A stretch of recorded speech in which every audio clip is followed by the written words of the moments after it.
Velkomin í Biblíuna á mannamáli. Hlaðvarp fyrir lífið. Við nálgumst uppstigningardag sem 14. maí og síðan hvítasunna 10 dögum síðar.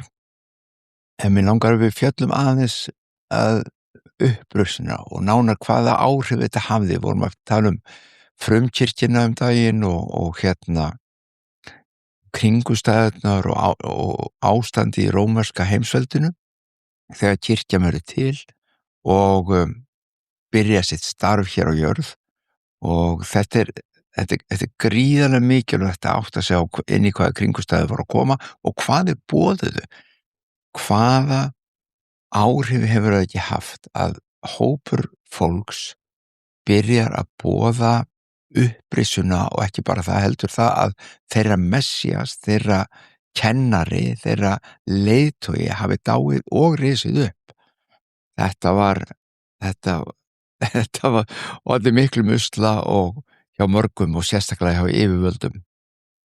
En trúin á upprisu líkamans eins og hjá Kristi og líf á jörð raunverulega rökrétt áframhald sköpunarinnar eða sköpunarsögunar samhliða því að það verða ákveðna breytingar í fyrirkomulagi og stjórnun heimsins í ástandi heimsins.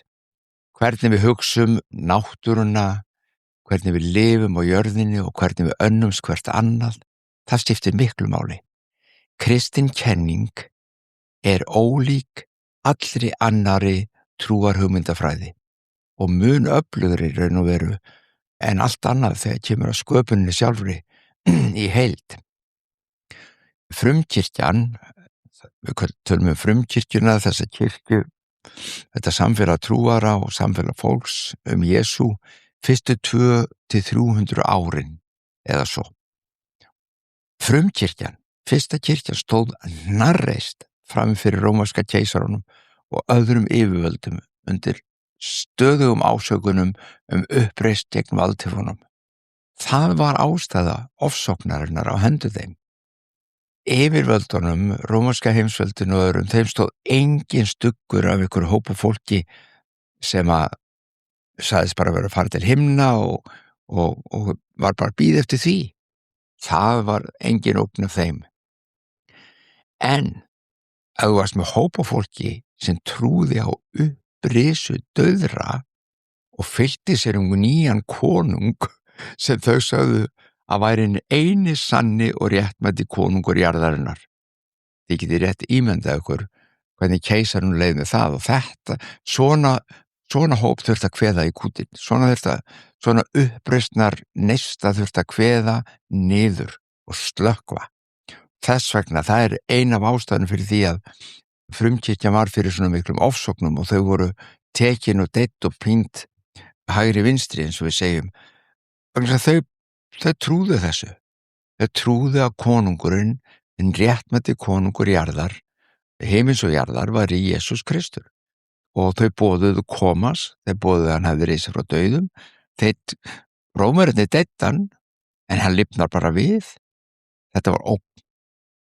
Leiðrétting á misrétti, kúgun og misbeitingu valds hefur alltaf tengst upprisu Jesú Krists. Hún fylgir góðum og réttlandum Guði að leiðrétta misrétti á jörðinni, kúgununa sem á jörðinni og alla misbeitingu valds. Upprisan því ekki aðeins fyrirheit líf eftir dauðan, heldur leiðrétting á öllu því sem fór úrskeiðis á jörð. Kristur kom ekki bara til að tryggja að sem flestir getur komist inn í heiminin áður en að öllu eitt hér á jörð. Nei, alls ekki. Hann kom til þess að umbreyta heiminum.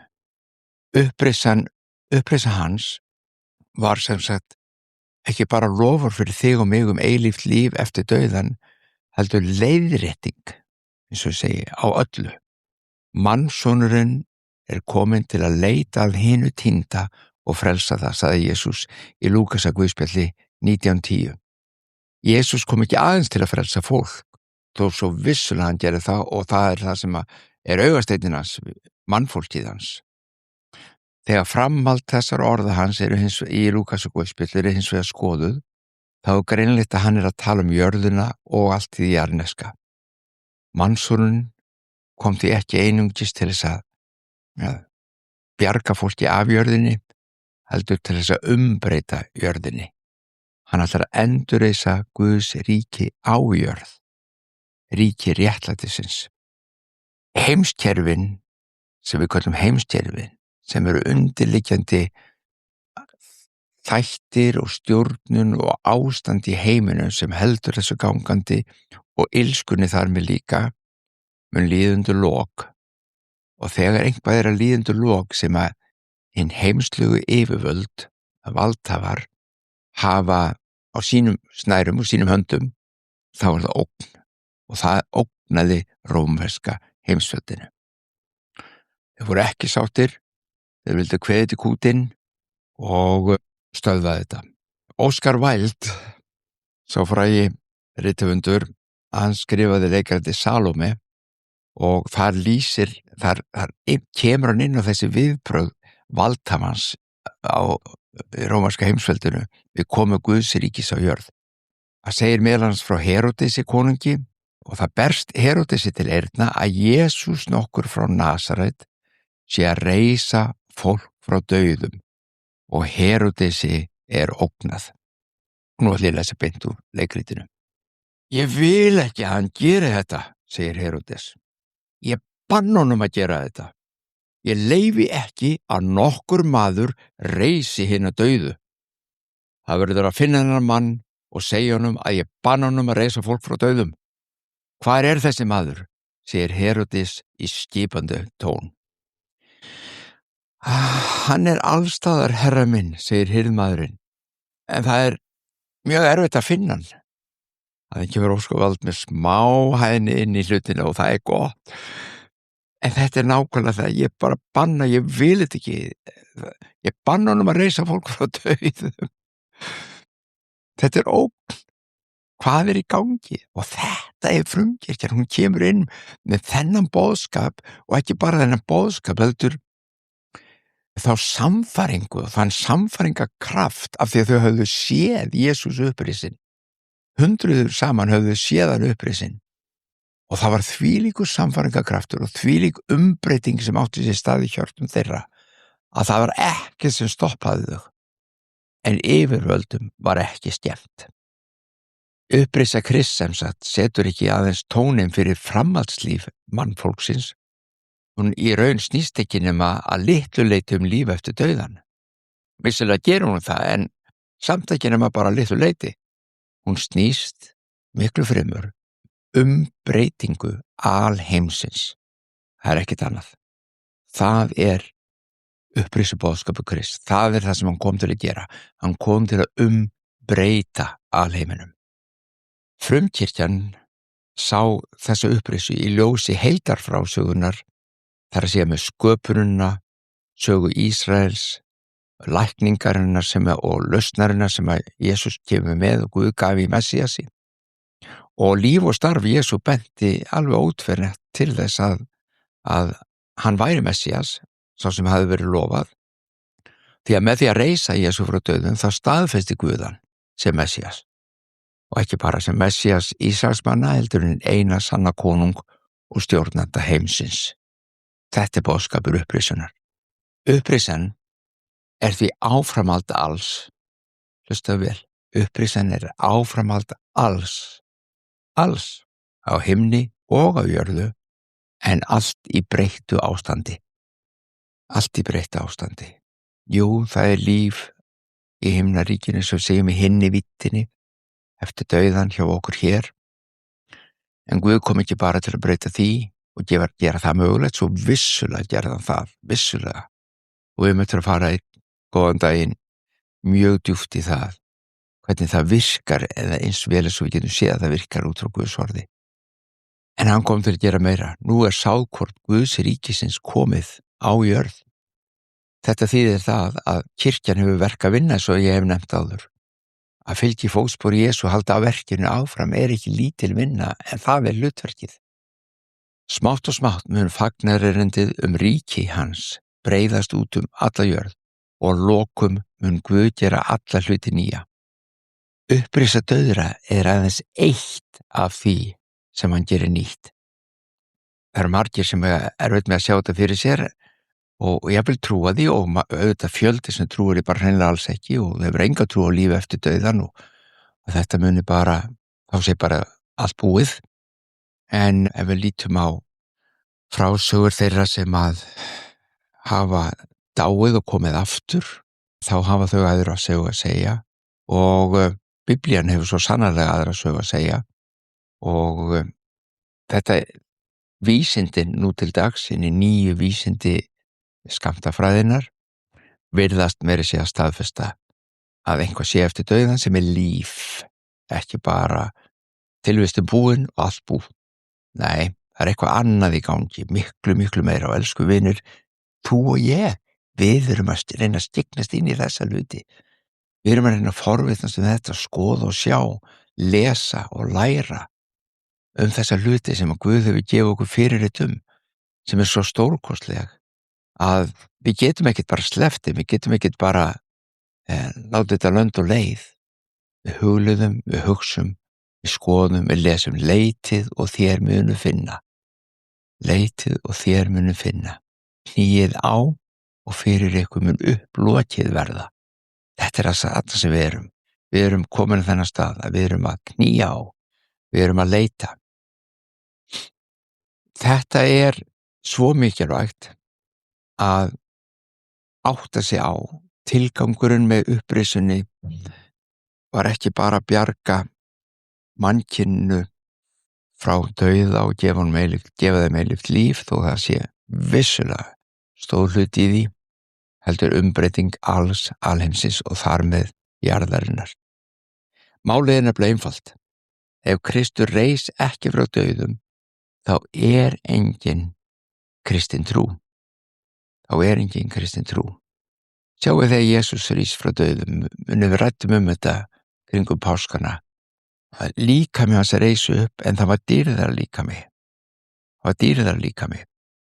Hann leit út eins og Jesús hafði gert áður, Hann var með naglaförin meira að segja, en hann var í dýrðarlíkama. Það var búið að gera líkamans dýrlegan. Jesús hafði sagt að Faðir gerði mönnum dýrlegan.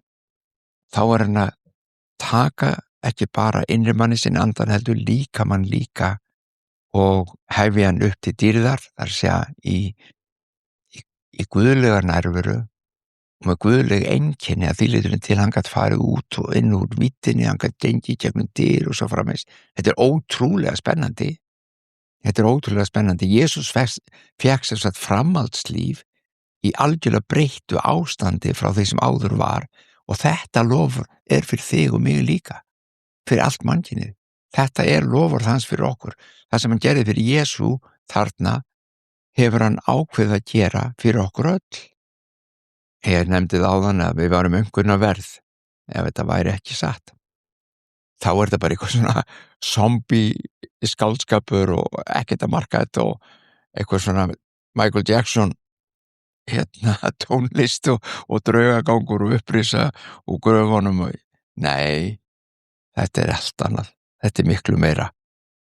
Jesús reis upp á þennan mátt og það útskýrir þennan óstjórnlega kraft og þor og framgang frumkirkjunnar. Það er bara svoleiðis. Og þetta er líf sem hann hefur boðið okkur strax í dag. Þetta er ekki bara í framtíðinni. Hann segir í síðara Korintubréfi, Páll postuli er að tala þar og segir, jafnvel þótt minn ytri maður hrörni, þar að segja við eldumst og líka með hrörnar, þá endurnýjast dag frá degi minn innri maður. Ég horfi ekki á hið sýnilega, heldur á hið ósýnilega. Hið sýnilega er stundlegt, en hið ósýnilega eilíft. Og þetta er það sem ég langar að skilja okkur eftir með núna, sérstaklega út frá það sem ég var að tala upprisuna. Þetta er lykilatriði fyrir þig og mig í dag. Árin líða hjá okkur. Við eldumst og líka með hrörnar. Við reynum að halda honum við reynum að halda honum heilbrigðum, við æfum, við þjálfum, við göngum, við förum í ræktina og svo framvegis, borðum vel og allt þetta. Og það er vel og það er gott. En engu síður vitum við að það er leið okkar allra og saga okkar allra að líkami hrörnar og hann eldist og að lokum deyr. En við þurfum ekki að hafa áhyggjur, við þurfum ekki að óttast þessa hluti. Jafnvel þótt minn ytri maður hrörni, jafnvel þó hann eldist, jafnvel þó hann verið veikur, jafnvel þegar hann deyr, þá endurnýjast dag frá degi minn innri maður. Og ég horfi ekki á þið sýnilega, heldur þið ósýnilega. Þið sýnilega er stundlegt en þið ósýnilega eilíft. Það er að segja, líkami minni þeirri mynd sem hann er núna er stundlegt fyrirbrigði. Við erum með meðalaldur, bæði hér á Íslandi og út í einum heimi, bæði fyrir konur og karla. Segjum að þú og ég náum háum aldri. Hvað er maður að segja? Segjum við náum 100 ára aldri, það telst nokkuð háar aldur og vel yfir meðalag. Og hann hrörnar á leiðinni og við finnum það, ég er ekki alveg sprattur eins og ég var, ég fer ekki eins margar fjallgöngur og hreyfi mig aðeins hægar og allur þessi pakki. Þetta er bara stundlegt. Þetta er ekki eilíft og við horfum ekki á það. Við njótum með hann en aðalmálið er að byggja okkar innri mann, að innri maðurinn, og þess vegna er ég alltaf að tala um innri mannin og þess vegna er ég alltaf að tala um að við séum á innri ferðalagi. Við erum á þessu andlega ferðalagi og andlega ferðalagi á sér stað inn í okkur og Jesús sagði biðjið og þið mun gefast. Biðjið og þið mun gefast. Við getum gengið fram í bæninni til að byggja okkar innri mann, ekki bara það. Leitið og þér munu finna, knýið á og fyrir ykkur mun upploki verða. Allt þetta þrennt, að biðja og fá eitthvað, að leita og finna eitthvað og knýja á og það verður opnað. Þetta er allt líkingar það okkar andlega ferðalag og Jesús hvetur okkur til að gera nákvæmlega þetta. Það eru margir sem biðja og það eru margir sem fá bænasvör, margir sem betur fer. Bænin er alveg ótrúlegt afl og mikilvægt. Það er ekki alveg margir en sumir, vonandi stórhópur, sem leitar. Þegar við heyrtu hinu þessu sem að leita jafnvel að sjálfum sér og maður skilur svona nokkuð hvað að tala um að hérna reyna átt að segja hver þau eru nákvæmlega og fyrir hvað, okkur ég hér og hvað ég gerir í lífinu og allt þetta, finna frið innan með sér og jafnvægi. En hjá stórum hópi fólk sem að leita það ekkert mikið, þú finnur aldrei, það ekkert í tísku að finna, þú ert alltaf að leita. Og ef þú finnur eitthvað, þá verður svolítið skrítinn. Hann fann Jesús. En hann svolítið skrítinn í dag. Það er í lagi með þú leitar, en ef þú finnur, þá er það ekki í lagi. Þetta er bara mjög algengt í okkar samfélagi í dag. Fjöldi fólk sem að leita, en þú átt ekki að finna. Það er nánast þessi hugsun. Þú átt ekki að finna, þú átt bara að vera að leita. Jesús er þessu ósammála. Hann sagði leitið og þið munuð finna. Leitið og þið munuð finna. Málið er það að þegar þeir sem leita finna Krist Jesú og sjá hann og fyrir hvað hann stendur og hvað hann hefur gert og þeir fá að reyna hann í sínum innra manni, þá er leitin að sannleikanum, leitin að raunveruleikanum, þá ertu búin að finna. Það þýðir ekki, og það kemur liðurinn í þessu, það þýðir ekki að þú hættir að leita, þú heldur áfram að leita í djúpa, ríka sannleika sem er í Kristi fólgin. Þú heldur áfram að kafa inn í dýpt hans, því að hún er óendanleg, en þú ert búin að finna hann og Jesús sagði það og hann sagði ef þú leitar, þá finnur þú munt finna. Svo kemur hann með og ef þú knýrð á, þá mun opnað fyrir þér, það mun upplokið verða. Það er ennþá dýpra. Ef þú knýrð á, ef þú hættir ekki, þú heldur áfram, tökum þetta bara í þessum stigum. Þú biður og þú færð. Sumir láta sér það alveg duga og það er blessun í því og ég er ekki að gera lítið, ég bið og við fjölskyldan og við Guð gefur bænasvör og það er stórkostlegt. Bænin er svo öflug. Við látum ekki af því. En næsta stig er leitaðu og þú munt finna. Og það er það sem að margir eru. Sumir láta sér duga eins og ég sagði að hann að biðja. Sumir vilja meira og leita. Leita, ég verð, ég er þyrstur, ég er svangur. Ef þú er búin að týna ykkur eða þið finnst þú vera týndur eða þið þarfnast eitthvað rosalega mikið, þá leitaru. Týni bílirkuna, þú leitar hangur og finnur þá. Hvað þá heldur þegar snýrað lífinu sjálfu og innra manninum og ferðalaginu okkar og friði hans og lífi hans innra með okkur. Við leitum og Jesús sagði, þú munt finna og þegar við erum búin að finna, ef við höldum áfram að knýja á, þá mun upploti verða og því sem að líkur upp eru leyndardómar hans. Allt í einu fáum að skyggnast inn í leyndardóma Guðs. Við biðjum, af því við tölum við hann alltaf. Við leitum vegna sem við erum alltaf að leita meira og meira lífi, dýpra lífi eins og við getum sagt. Og við knýjum á vegna sem við þráum að skilja leyndardóma hans. Þetta er ferðalagið í nokkrum stigum. Jesús kenndi okkur þetta og hann vissi svo sannarlega hvað hann var að tala um. Þetta er dásamlegt ferðalag. Og við getum bara ekki hætt. Þetta er það gott og þetta er það fallegt og þetta er það heilbrigt að það er ekki hægt að hætta. Páll sagði, ég horfi ekkert á í stundlega og það sem er tímalegt, ég horfi á við eilífa og það er þetta. Þannig hann hafði engar áhyggjur þó að ytri maðurinn hrörnaði, hann vissi og fann það að á hverjum degi þá styrktist og endurnýjaðist innri maðurinn. Þú og ég erum á þessu ferðalagi. Við erum þessu ferðalagi og enn og aftur ítrekka, ég er ekki að gera lítið úr því að lifa heilbrigðu og góðu lífi, ég reyni að gera það líka. Álík fyrir líkamann, borða vel, hreyfa sig og allur þessi pakki, en innri maðurinn skiptir enn meira máli. Það mótar allt okkar líf í dýptina. Heyrðu, ég ætla að hætta núna held ég bara.